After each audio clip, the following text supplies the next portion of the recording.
Assalamualaikum warahmatullahi wabarakatuh. Sebelumnya izin memperkenalkan diri, nama saya Firdan Jamal dengan NPM 3012501.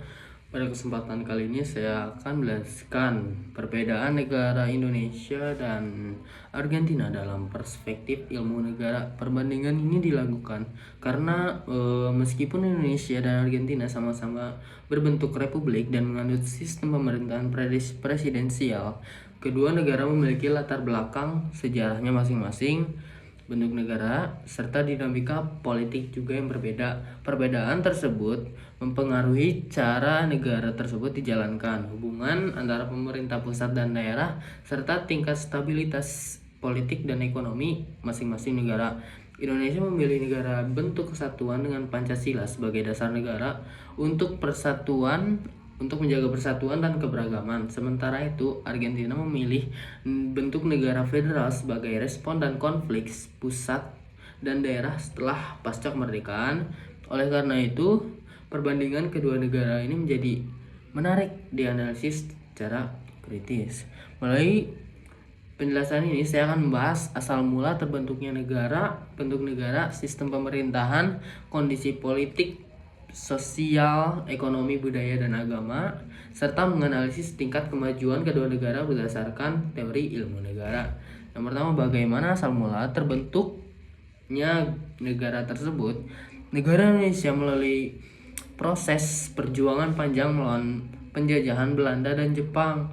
Puncaknya adalah proklamasi pada tanggal 17 Agustus 1945 yang menandai lahirnya Indonesia sebagai negara merdeka. Pembentukan negara Indonesia dilanjutkan dengan perumusan dasar negara Pancasila dan pengesahan UUD 1945 sebagai landasan konstitusional. Sementara itu, Argentina terbentuk melalui perjuangan melawan kolonialisme Spanyol. Revolusi pada bulan Mei tahun 1810 menjadi awal perlawanan dan kemerdekaan. Argentina secara resmi diproklamasikan pada tahun 1816. Setelah merdeka, Argentina mengalami konflik internal serta kelompok sentralis dan federalis yang akhirnya mempengaruhi bentuk negaranya. Perbedaannya, Indonesia fokus pada persatuan nasional pasca kolonial, sedangkan Argentina diwarnai konflik pusat dan daerah setelah merdeka. Lanjut, apa saja sih bentuk negaranya?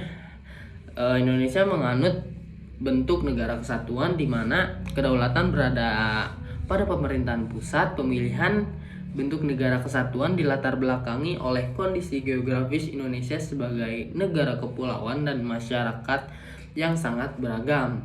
Negara kesatuan dianggap paling efektif untuk menjaga keutuhan wilayah dan mencegah disintegrasi bangsa. Sebaliknya, Argentina berbentuk negara federal yang terdiri dari provinsi-provinsi dengan kewenangan yang luas. Bentuk federal ini dipilih sebagai solusi atas konflik historis atas pemerintah pusat dan daerah. Dengan federalisme, provinsi memiliki otonomi untuk mengatur urusan internalnya.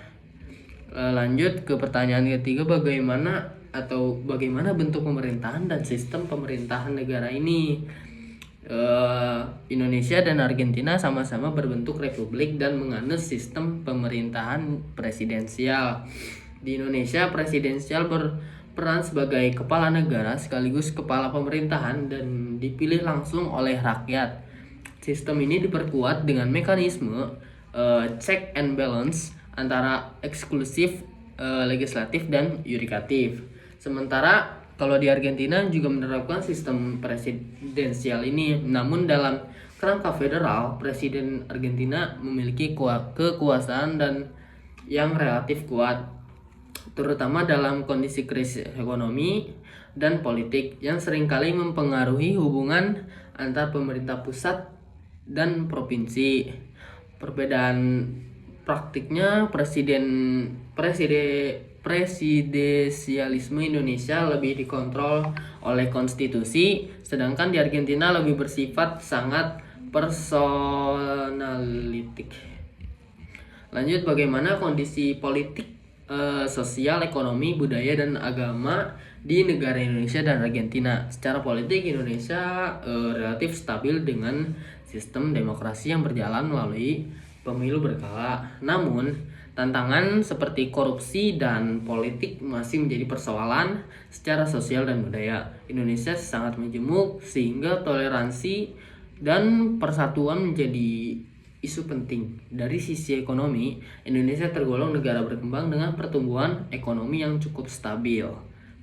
Lanjut ke Argentina, secara politik menganut demokrasi, namun sering mengalami instabilitas akibat krisis ekonomi. Tingkat inflasi yang tinggi berdampak pada kesejahteraan masyarakat. Secara sosial dan budaya, Argentina lebih homogen dibandingkan Indonesia. Dalam hal agama, Argentina mayoritas beragama Katolik, sedangkan Indonesia memiliki agama yang diakui negaranya sendiri. Lanjut ke pertanyaan bagaimana tingkat kemajuan Indonesia dan Argentina jika ditinjau dari perspektif ilmu negara. Dalam perspektif ilmu negara, kemajuan suatu negara tidak hanya diukur dari segi ekonomi, tetapi juga stabilitas politik, efektivitas pemerintahan, dan penegakan hukum. Indonesia menunjukkan kemajuan dalam stabilitas demokrasi dan pembangunan nasional, meskipun masih menghadapi ketimpangan dan persoalan hukumnya. Lanjut ke sementara di Argentina memiliki tingkat pembangunan manusia yang relatif baik, namun kemajuannya sering terhambat oleh krisis ekonomi berulang dan kebijakan yang tidak konsisten. Hal ini menunjukkan bahwa desain ketatanegaraan harus didukung oleh tata kelola ekonomi dan budaya politik yang kuat. Jadi perbedaan analitisnya yaitu Indonesia juga lebih stabil secara politik, sedangkan Argentina lebih maju secara institusional namun rapuh secara ekonomi. Pelajaran apa sih yang diambil dari perbandingan negara ini? Perbandingan ini menunjukkan bahwa tidak ada sistem negara yang sepenuhnya sempurna. Negara kesatuan Indonesia lebih unggul dalam menjaga kesatuan, tetapi perlu terus memperbaiki kualitas pemerintahan dan penegakan hukumnya. Negara federal Argentina unggul dalam otonomi daerah, namun perlu diperkuat melalui stabilitas ekonomi dan koordinasi nasional. Mungkin dengan demikian sistem ketatanegaraan yang efektif sangat bergantung pada konteks sejarah, budaya, politik, dan kualitas kepemimpinan suatu negara. Mungkin cukup sekian dari saya. Mohon maaf bila ada kesalahan dan banyak kata. Wabillahi taufiq wal hidayah. Assalamualaikum warahmatullahi wabarakatuh.